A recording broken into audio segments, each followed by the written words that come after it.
Então hoje a gente vai começar uma nova série, uma série sobre o período intertestamentário entre o último livro do Antigo Testamento, Malaquias, e o primeiro livro do Novo Testamento, Mateus.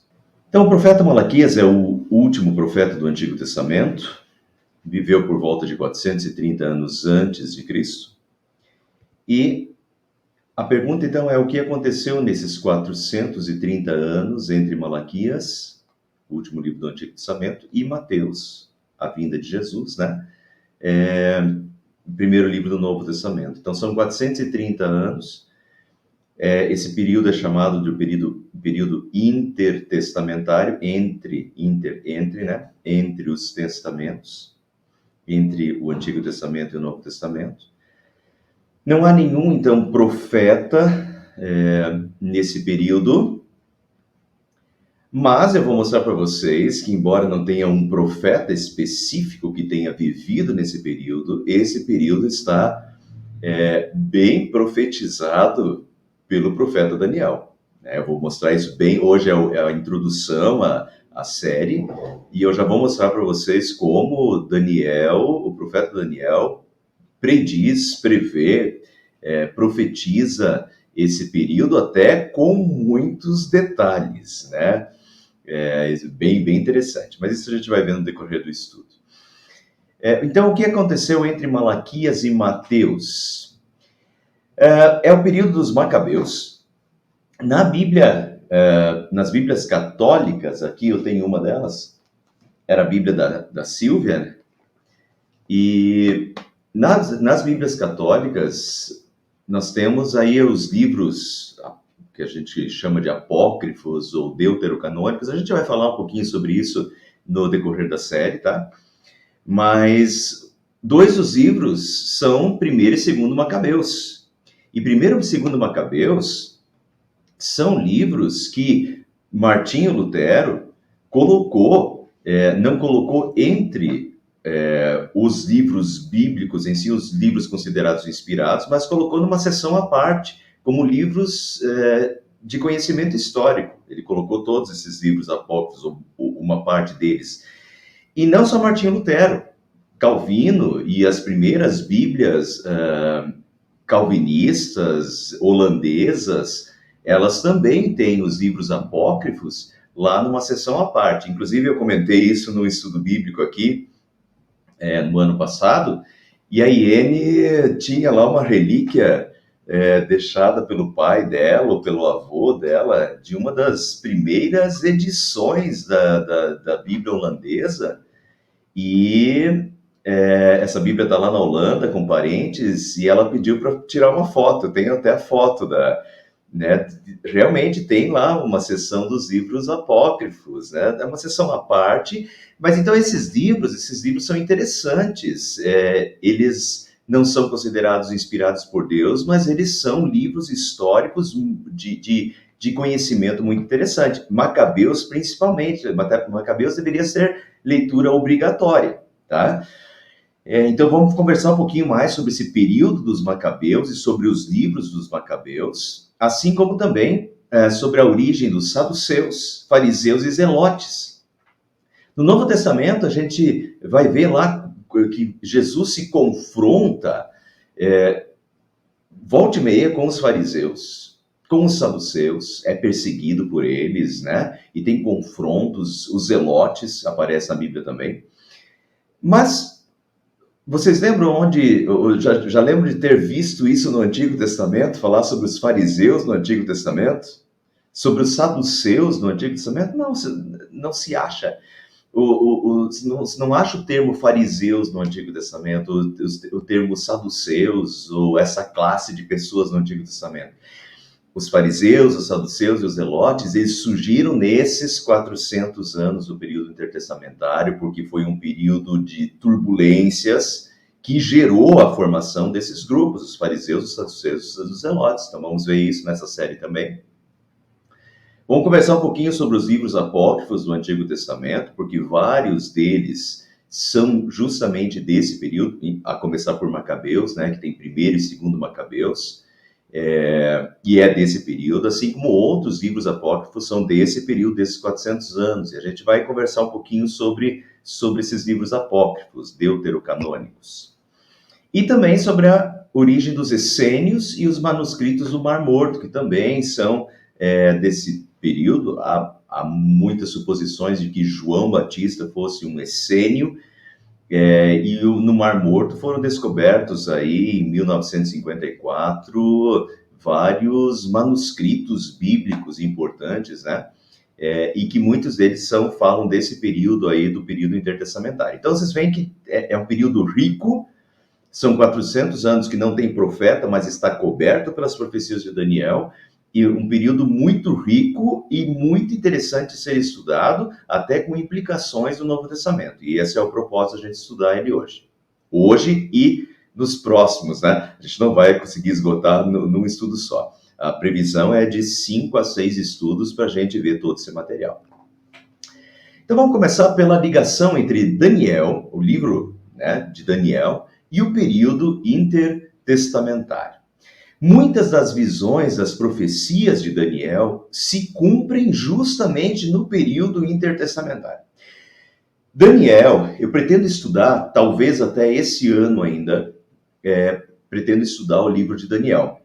Normalmente, o que a gente sabe do livro de Daniel é Daniel capítulo 1 até 6. Só que Daniel vai até o capítulo 12. Só que se eu fizesse perguntas para vocês sobre o capítulo 7, 8, 9, 10, 11 e 12, provavelmente vocês não saberiam. Porque não são temas e não são leituras que entram frequentemente quase nunca, nas mensagens, né, de domingo.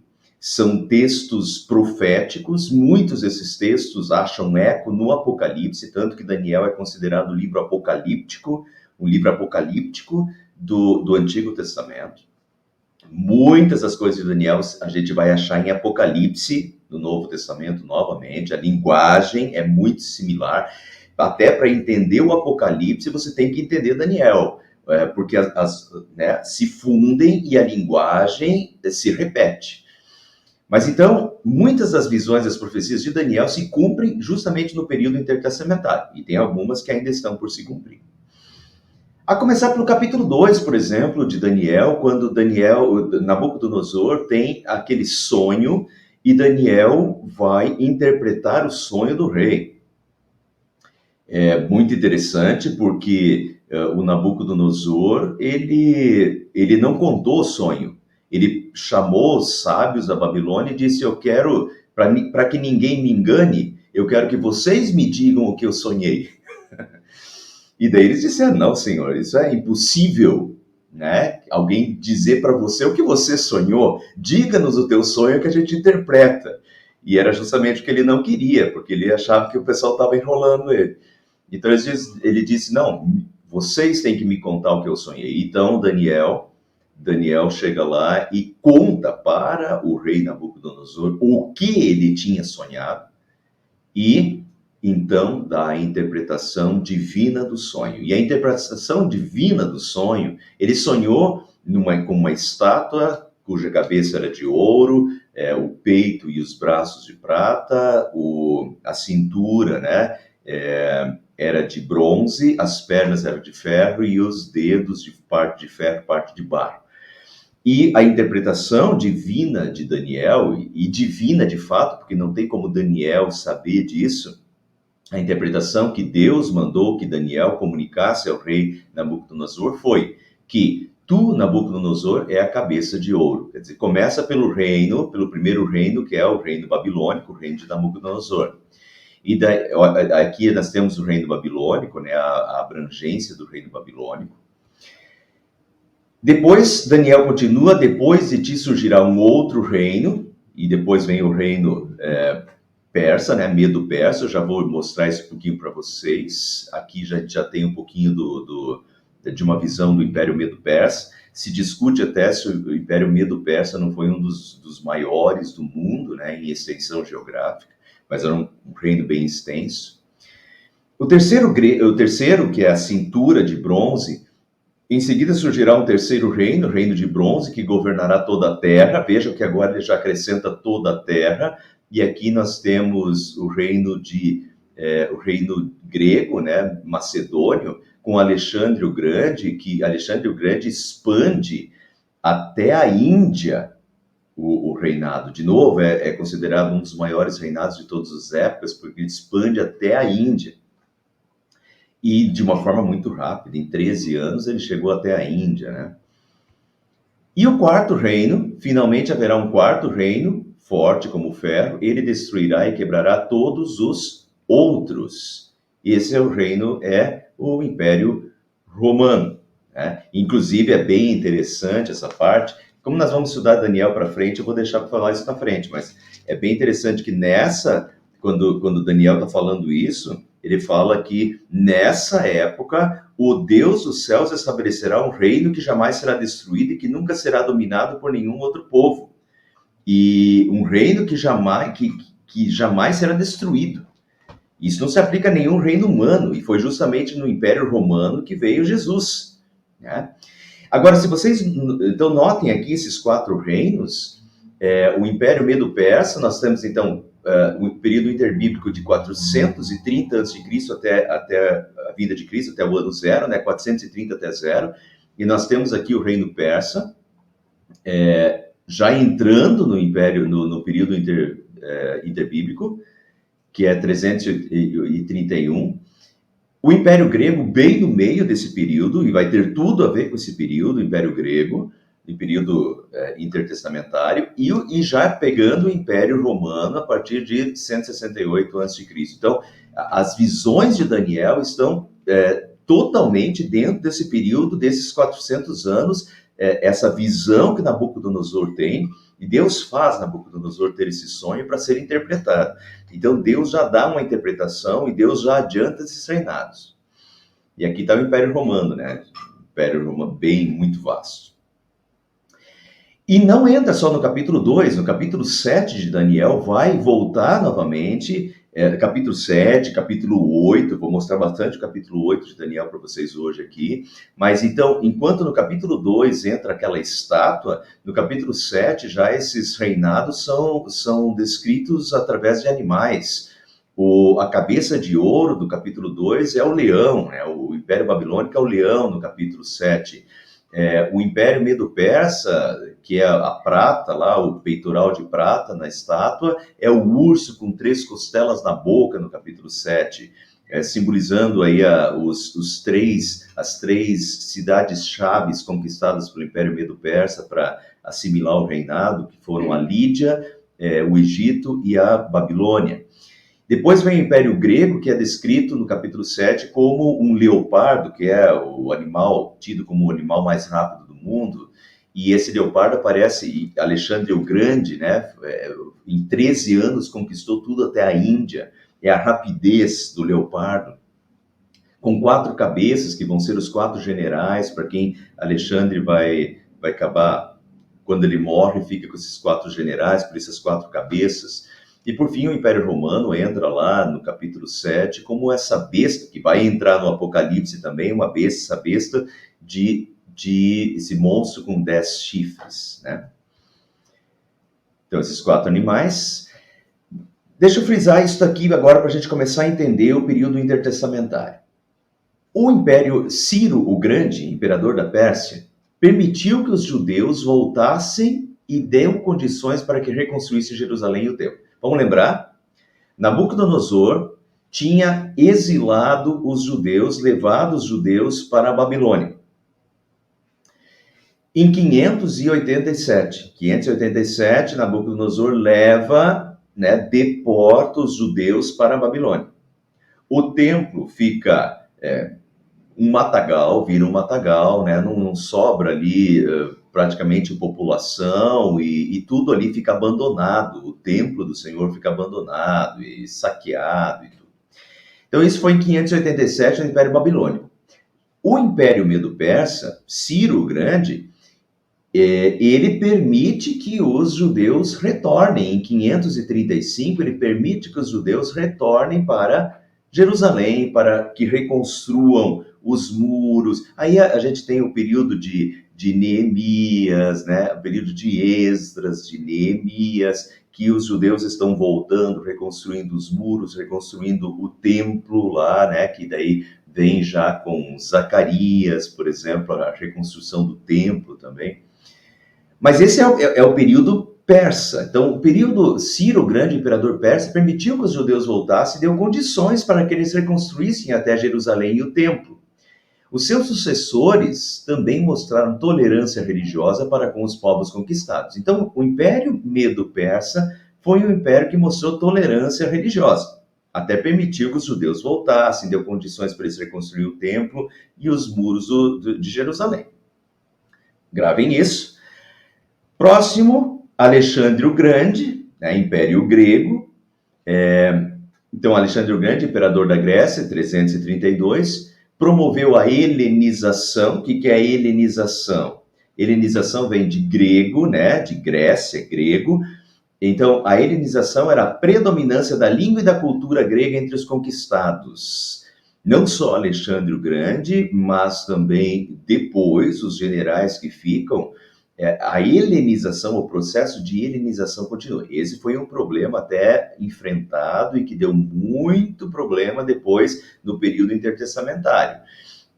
A intenção de Alexandre é levar, é helenizar, é tornar gregos, né?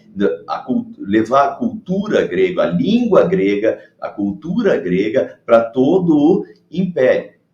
Aí, de certa forma, ele consegue, de fato, né? A língua do Novo Testamento qual é? Qual é a língua que Mateus, Marcos, Lucas, todos os livros do Novo Testamento foram escritos? Apesar de ser o Império Romano, a língua é o grego. Então, esse processo de helenização, começado por Alexandre, realmente surtiu efeito, mas não é só a língua, era a cultura, eram os costumes, e inclusive os costumes ruins também, de um império com outros deuses, com outras divindades e com outros valores, né, culturais que não eram os valores divinos necessariamente. Então isso faz parte também, e é isso que vai dar problema no período intertestamentário depois, porque eles querem socar a goela abaixo dos judeus a cultura e os costumes dos gregos. Mas o Alexandre o Grande também demonstrou tolerância religiosa com os conquistados. Então vejam, o Império Medo-Persa teve tolerância religiosa. Alexandre o Grego, por mais que ele quisesse helenizar os povos, né, mas ele teve tolerância religiosa com os povos, certo? Alexandre o Grande e após a morte de Alexandre, o Império Grego foi dividido entre os seus 4 generais, Cassandro, Lisímaco, Ptolomeu I e Seleuco, tá?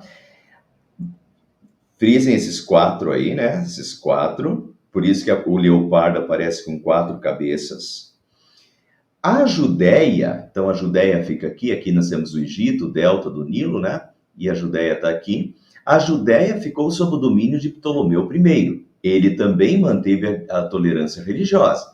Então, o reinado de Alexandre o Grande fica com seus 4 generais. Os 4 generais, a princípio, mostram também tolerância religiosa. Ptolomeu, que ficou com a região da Judéia, mostra tolerância religiosa, mas a partir de 198 a.C., portanto, nós estamos aí no meio do período intertestamentário. O período intertestamentário tem 400 anos, de 400, né, até 0, até a vinda de Jesus.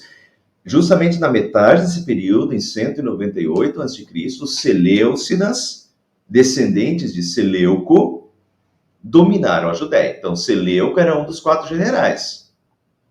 Mas isso daí já aconteceu 100 e poucos anos depois. Em 198, os Seleucidas, descendentes de Seleuco, dominaram a Judéia. Então, antes era o Ptolomeu que estava dominando a Judéia. Agora, os Seleucidas dominam a Judéia aqui também, né? Expandem o seu território e dominam também a Judéia. E aí começam os problemas do período intertestamentário.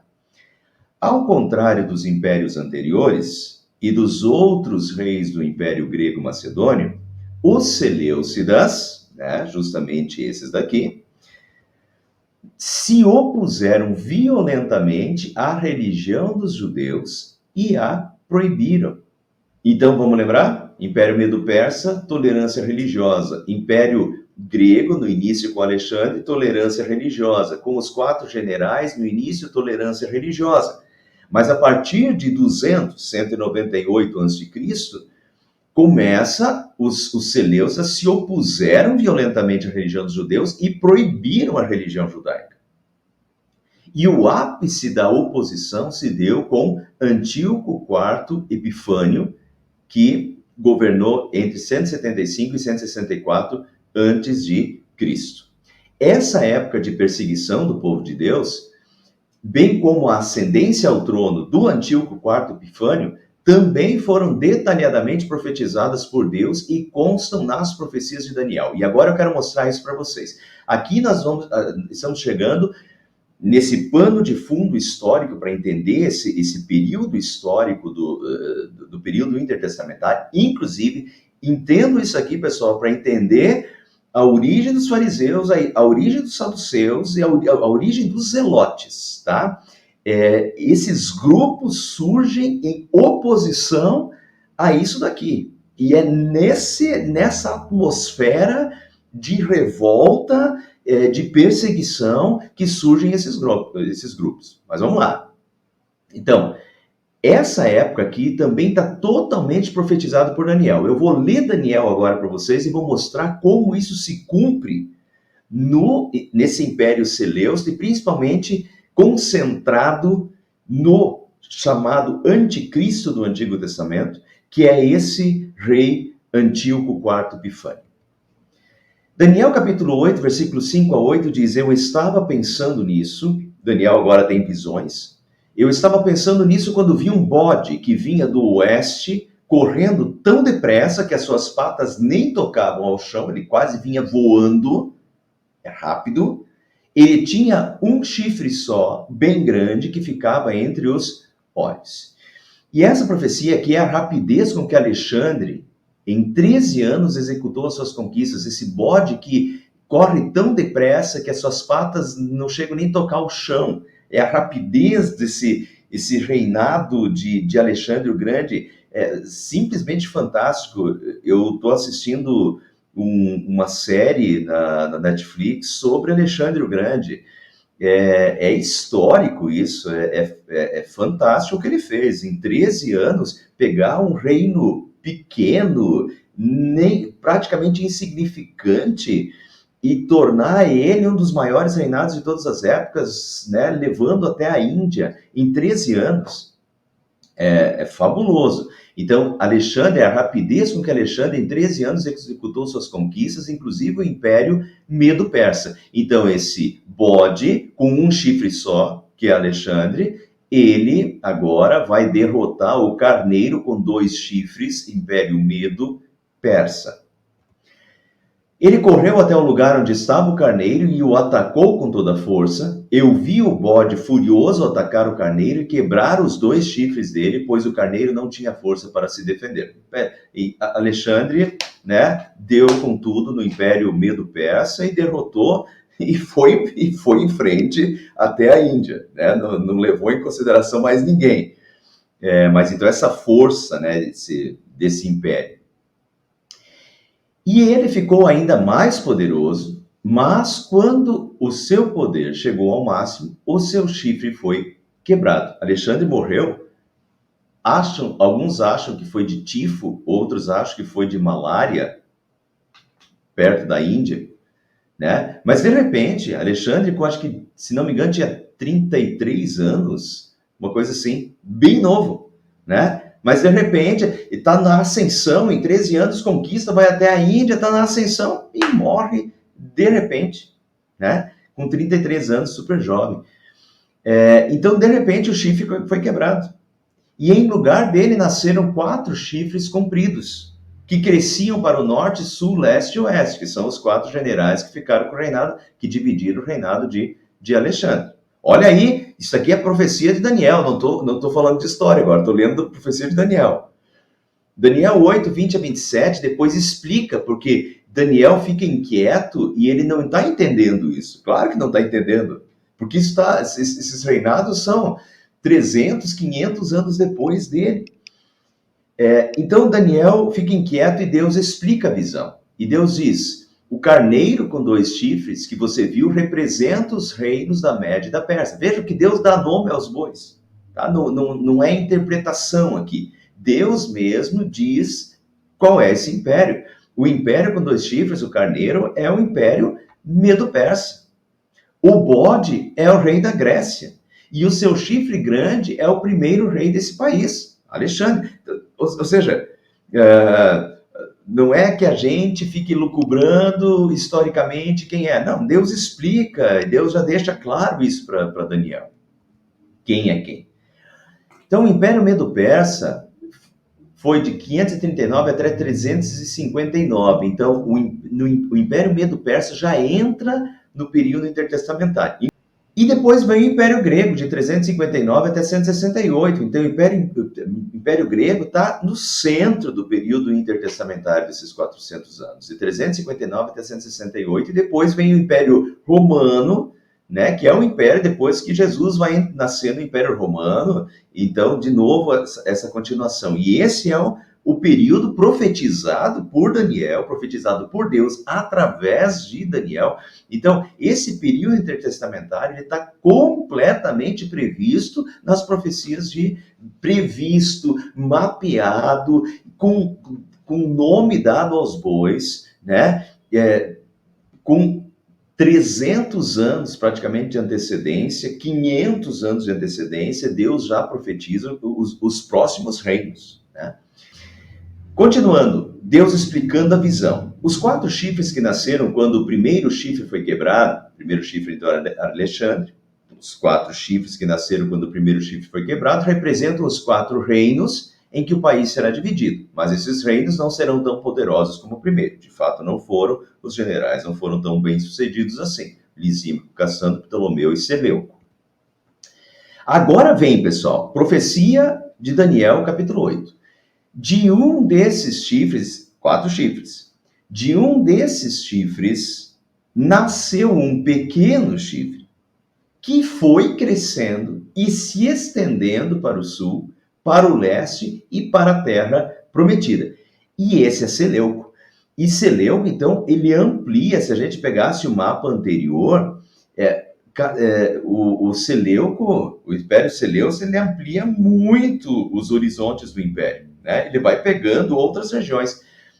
Inclusive, ele conquistou a Judéia, aqui embaixo, que antes estava sob o reinado de Ptolomeu, mas agora está no reinado Seleucida. Então, de um desses chifres, que é Seleuco, né, o Império Seleucida, nasceu um chifre pequeno, agora frisem aí, porque isso aqui é Antíoco IV, que foi crescendo e se estendendo para o sul, para o leste, para a terra prometida, para Jerusalém. Quando o fim desses reinos estiver perto, as suas maldades tiverem chegado ao máximo, diz Deus, aparecerá um rei, olha aqui, um rei cruel e enganador. Ele ficará cada vez mais poderoso, mas não pela sua própria força. E aqui, pessoal, não pela sua própria força. Aqui dá a impressão de realmente uma força demoníaca e satânica atrás, até porque vai ser uma época de perseguição religiosa de milhares de judeus mortos pela sua fé. E isso daqui, se a gente for para Apocalipse, no final do estudo, eu vou um pouquinho para Apocalipse para mostrar para vocês. No Apocalipse nós temos novamente o anticristo e a besta que emerge do mar e a besta que emerge da terra, né? E é dado o poder. E quem dá o poder é Satanás. É com o poder de Satanás que a besta atua. Então aqui notem, ele ficará cada vez mais poderoso, mas não pela sua própria força. Causará destruições terríveis, acabará com povos poderosos e também com o povo de Deus, a implicação com o povo de Deus, com o povo com os judeus, com o povo de Israel. e ele fará o que quiser e prosperará sempre. Ele continua prosperando. Com sua presença, ele enganará todos. Mesma característica do anticristo no Novo Testamento que ainda vem, é um enganador. Característica de Satanás também, porque Satanás é o mentiroso, é o enganador. Com sua presença ele enganará a todos, ficará cada vez mais orgulhoso e matará muitas pessoas à traição. Finalmente ele desafiará a Deus, o rei dos reis. Aqui a gente tem uma moeda de Antíoco IV Epifanes. Antíoco se considerava a manifestação, Epifanes. A gente tem um período do nosso calendário litúrgico que se chama Epifania. Epifania em grego é a manifestação. E o Antíoco, ele se autodenominava de Epífanes, né? E o Epifanes, que é o Deus manifestado. Ele se achava a manifestação de Zeus na Terra. Então, ele se achava Deus, ele se achava a manifestação de Zeus, o maioral dos deuses do panteão grego. Ele se achava a manifestação de Deus na Terra. E ele se autodenomina, o nome dele é Antíoco, mas ele se autodenomina de Epifanes. Quer dizer, a manifestação de Zeus na Terra. Olha o orgulho, a prepotência, ele ficará cada vez mais orgulhoso e finalmente ele desafiará a Deus, o Rei dos Reis. Por isso ele é considerado o anticristo desse período do Antigo Testamento, né? E desse período. Ele desafiará a Deus, o Rei dos Reis. E agora vejam, cresceu tanto esse reino e esse rei, que chegou até o lugar onde está o exército do céu, que são as estrelas. Aqui é uma linguagem simbólica. Se a gente for lá para o Apocalipse, essa linguagem das estrelas vai aparecer lá de novo. E as estrelas lá no Apocalipse são os pastores das 7 igrejas.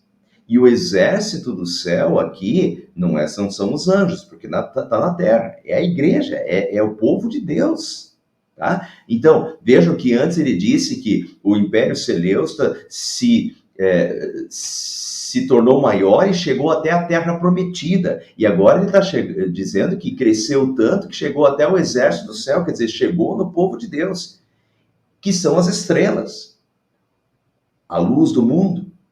Jogou na terra algumas delas e as pisou. Foi uma época de milhares de mortes de judeus.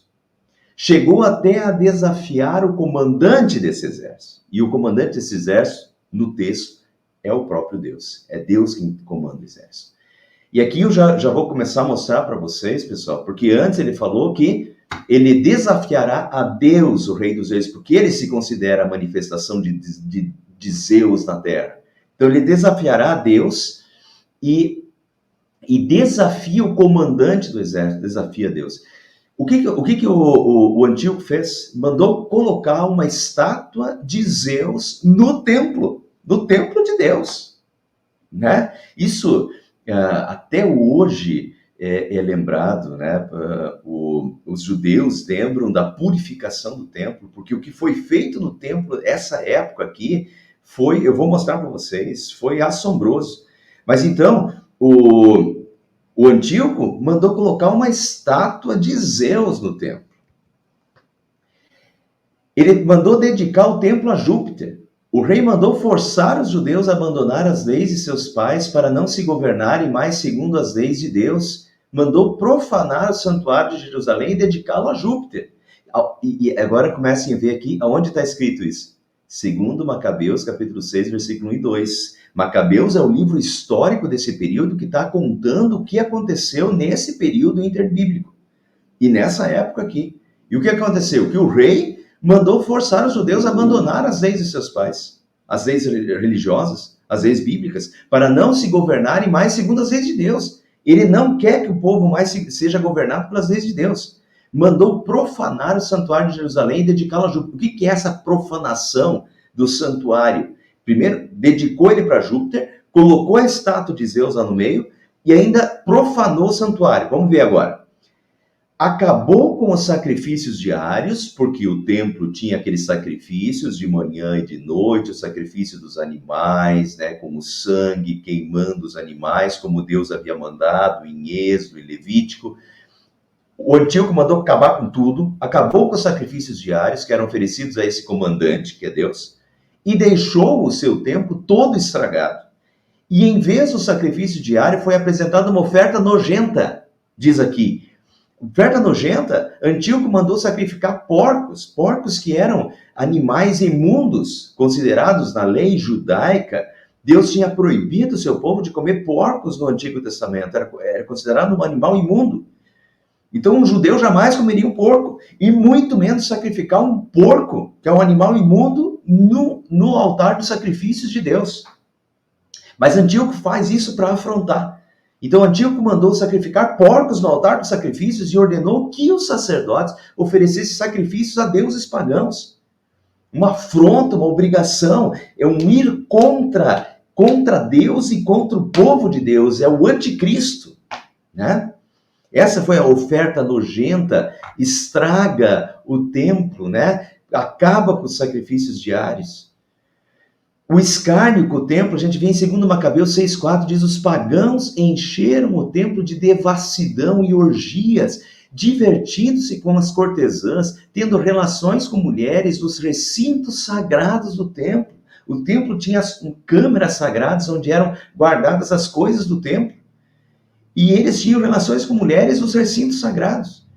E introduzindo ali coisas proibidas, devassidão, orgia, né? Relação sexual no templo, no espaço do templo. Vê o escárnio com o templo, né? Do Antíoco. E Daniel 8:9-2 diz: ele acabou com a verdadeira religião. E tudo que fez deu certo. Notem, pessoal, isso aqui é a profecia de Daniel. Daniel está vivendo lá no Império Medo-Persa ainda. Império Babilônico e Medo-Persa. 300 anos antes. Mas Daniel está profetizando já esse período. Ele acabou com a verdadeira religião, diz Daniel, a profecia. E tudo que fez deu certo. Acabou com a verdadeira religião. Veja o que ele fez. Antíoco proibiu as escrituras sagradas. 1 Macabeus 1:56 e 57 diz: os livros da lei que lhes caíam nas mãos, né, do pessoal ali do Antíoco, eram atirados ao fogo depois de rasgados. Quer dizer, rasgados primeiro e atirados no fogo. Acabaram com a lei de Deus, né? Uma aversão. Notem, pessoal, notem o período que a gente está vivendo. O período que a gente está vivendo, de novo, é uma aversão às escrituras sagradas.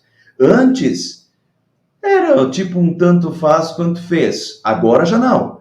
Agora a gente já tem uma oposição e já se fala com raiva da Bíblia Sagrada. Uma oposição. E tem gente que rasga mesmo. Rasga e queima. Tem diversos relatos de pessoas que rasgaram e queimaram a Bíblia. Então, essa antipatia contra o povo de Deus, essa antipatia contra Deus, né? Olha, ela voltando a acontecer. Mas então Antíoco proíbe as escrituras sagradas. Decretou pena de morte aos que tivessem as escrituras ou seguissem a lei de Deus. Em virtude do decreto, 1 Macabeus 1:56 de novo, em virtude do decreto real do Antíoco, era condenado à morte todo aquele em cuja casa fosse encontrado um livro da aliança. Se a Bíblia tivesse na casa, era pena de morte. Assim como qualquer pessoa que continuasse a observar a lei. Se a pessoa observasse a lei de Deus na vida, ela estava sujeita à morte. Se a pessoa tivesse uma Bíblia em casa, ela estava sujeita à morte. Era com este rigor que puniam os israelitas apanhados em flagrante. Estão entendendo por que ele é considerado o anticristo do Antigo Testamento? Profetizado por Daniel, claramente profetizado por Daniel, e se cumpre plenamente em Antíoco IV, com o que Antíoco IV faz, né? O anticristo, acabando com a lei, punindo com pena de morte quem tivesse a Bíblia Sagrada, né? Ou que quisesse observar a lei, né, na sua vida. Proibiu a circuncisão, que para o Antigo Testamento era a aliança com Deus. Era o centro do Antigo Testamento, era a aliança com Deus. Proibiu a circuncisão e decretou pena de morte aos que praticassem. As mulheres que faziam circuncidar os filhos por força do edito eram levadas à morte, com os filhinhos suspensos ao pescoço. Eram também executados os membros da família e quem tivesse praticado a circuncisão. Se fosse pego circuncidado, circuncidando, era pena de morte. 1 Macabeus 1, 60 e 61. Esse é o período. E esse é o Antíoco IV. Aqui tem um relato de duas mulheres, foram presas duas mulheres que tinham circuncidado seus filhos. Conduziram-nas publicamente pela cidade, tendo os filhos suspensos aos seios, carregando os filhos junto, e depois as precipitaram do alto das muralhas. Né? Perseguição religiosa, antipatia, né? Aversão a Deus, aversão à palavra de Deus, aversão ao povo de Deus, aversão às leis de Deus. E depois eu vou mostrar para vocês que isso se repete lá no Apocalipse com a besta novamente de 10 chifres, que volta a aparecer no Apocalipse. Quer dizer, isso daqui é a volta, está por vir. Mas vamos lá. A proibição de guardar o sábado, que era o dia sagrado, de novo, o centro da vida do povo judeu. Não era possível guardar os sábados. Alguns se reuniram nas cavernas para celebrar ocultamente o sétimo dia, que era o sábado, mas foram denunciados e queimados em sua totalidade. Alguns se moldaram aos novos tempos e abriram mão da sua religião. Em 1 Macabeus 1,52 diz que muitos israelitas acolheram de bom grado a religião do rei, sacrificaram para os ídolos e profanaram o sábado. Não estavam nem aí para as leis religiosas, não tinham fidelidade, e nessas épocas de perseguição, pessoal, é aí que se mostra de fato a fidelidade das pessoas. Se é uma daquelas fé só dita de boca para fora, a pessoa não vai se dignar a ser perseguida. Daí ela vai fazer o que o rei manda, não está nem aí, porque ela não tem o coração com Deus, né, fidelidade a Deus. Então, muitos nesse momento aí, eles, né, acolheram de bom grado, sacrificaram para os ídolos, profanaram o sábado, não estavam nem aí. Outros se mantiveram fiéis e sofreram as consequências. Muitos israelitas, no entanto, tiveram coragem e preferiram morrer a contaminar-se e a profanar a aliança sagrada, como de fato morreram. Milhares de pessoas morreram. Muito bem, então, vamos lá. E isso levou à revolta dos judeus fiéis. 1 Macabeus 1,64 diz: grande cólera se abatia pesadamente sobre Israel. E a partir daí, então, começa o período histórico dos Macabeus, que vai ser uma família que começa uma revolta contra o Antíoco IV, contra as leis do Antíoco IV, e começa a se armar e fazer uma revolta contra o poder dominante. Então, esse é o pano de fundo histórico do período intertestamentário, principalmente desses últimos 200 anos, tá? Esse é o pano de fundo histórico, essa é a situação que vai dar origem aos fariseus, que vai dar origem aos saduceus, que vai dar origem aos zelotes, que vai dar origem aos essênios, né? E que vai dar origem à revolta dos macabeus, né? Que a gente vai estudar melhor no próximo encontro. Só para terminar, a profecia de Daniel é bem interessante, e Gabriel é enviado por Deus, né? O anjo Gabriel é enviado por Deus para interpretar a visão de Daniel. E Gabriel terminou assim: você já ouviu a verdadeira explicação dos sacrifícios da tarde e da manhã, essa profanação do templo, né, que seria feita. Mas, diz Gabriel a Daniel, não diga a ninguém o que quer dizer a visão que você teve, pois ainda vai demorar muito tempo até que ela se cumpra. De fato, pessoal, demorou 300 anos. Eu, Daniel, passei vários dias abatido e doente, diz Daniel. Depois fiquei bom e comecei a tratar dos negócios do governo, porque Daniel era oficial lá do governo, né, da Babilônia, depois do Império Medo-Persa. Então, mas vários dias ele disse que ele ficou abatido e doente por causa dessa visão. Imagine o que ele está vendo, o que vai acontecer com o povo, né, e tal. Ele vê tudo isso, mas o anjo disse para ele não falar, porque faltava muito tempo ainda para isso cumprir. A visão que você teve, pois ainda vai demorar muito tempo até que ela se cumpra.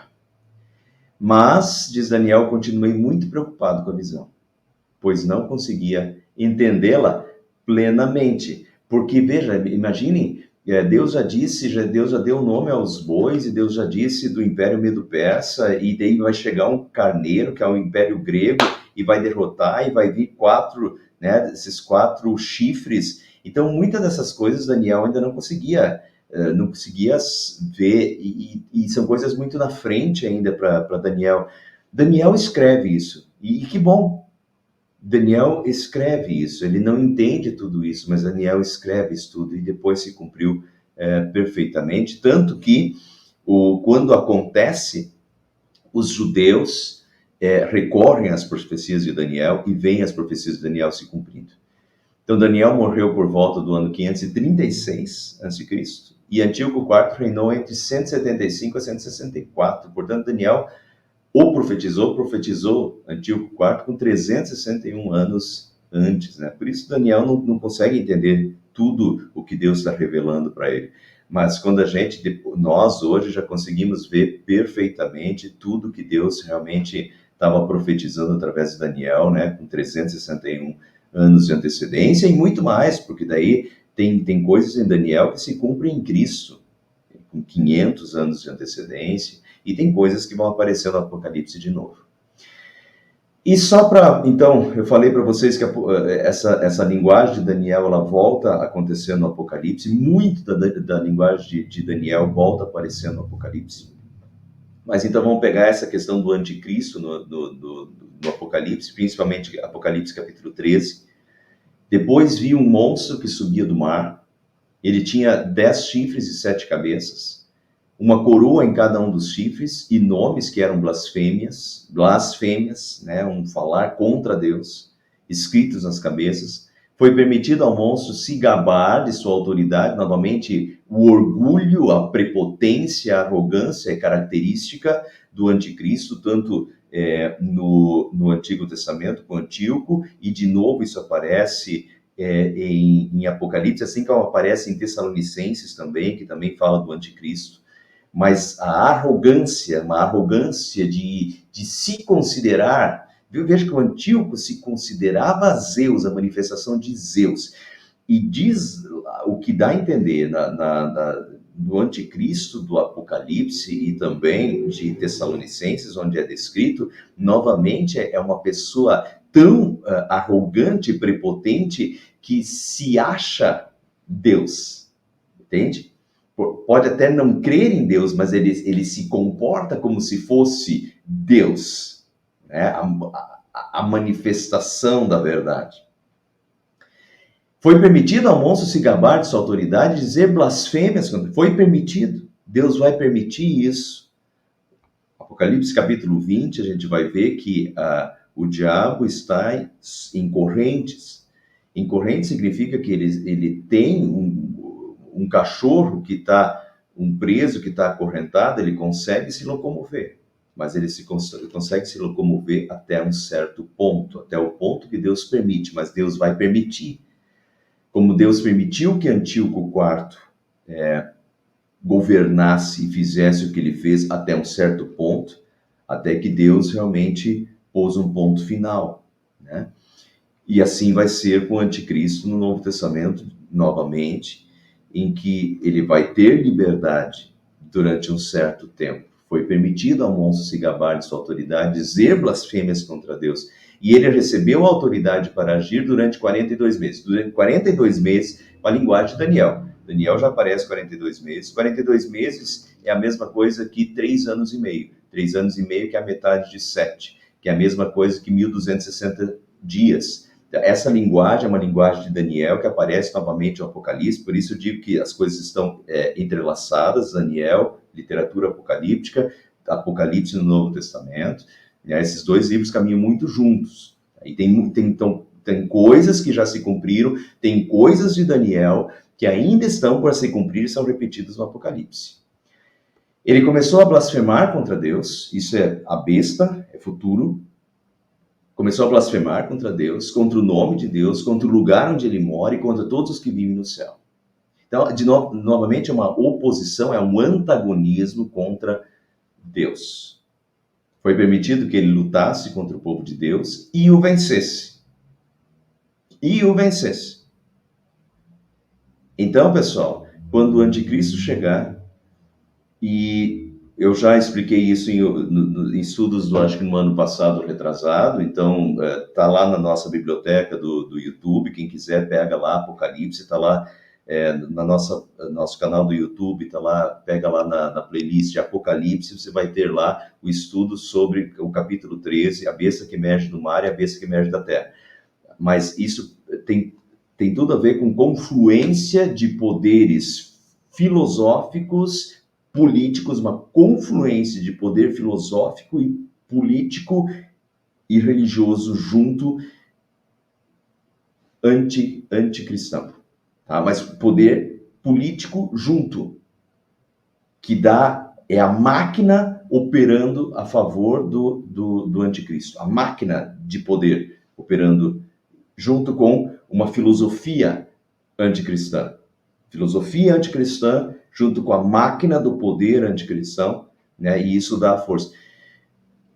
E diz aqui que foi permitido que ele lutasse contra o povo de Deus e o vencesse.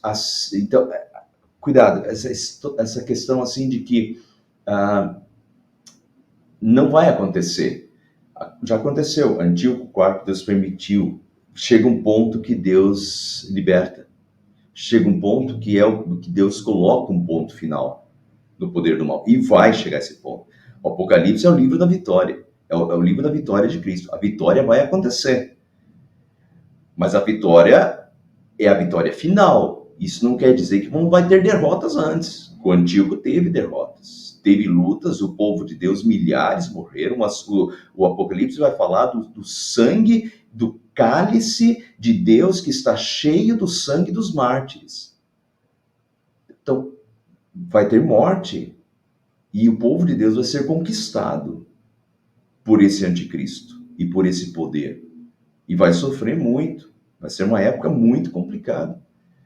E também recebeu autoridade sobre todas as tribos, nações, línguas e raças. O que aconteceu com Antíoco,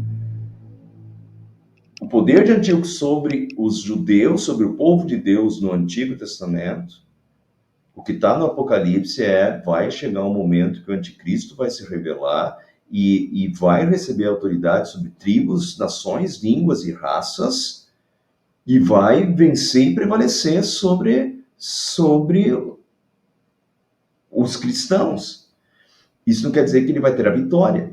A vitória é de Jesus quando Jesus volta. E ele não tem uma vitória sobre a nossa vida, porque quando nós morremos aqui, nós vamos para junto de Deus. Ele só antecipa a nossa vitória. Vitória ele não tem, mas aqui nesse mundo, ele vence.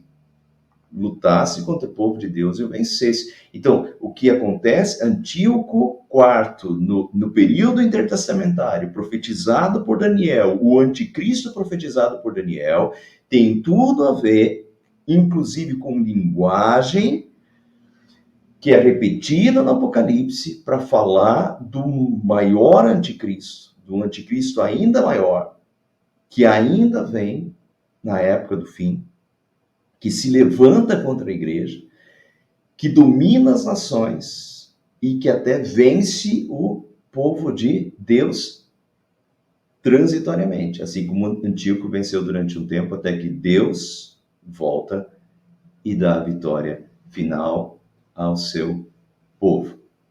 Perfeito? Bom, é um pouquinho pesado, eu sei, mas é bíblico e eu tenho que precaver vocês disso. É bíblico, às vezes a gente não gosta de ouvir, às vezes a gente nem sabe, mas é isso aí.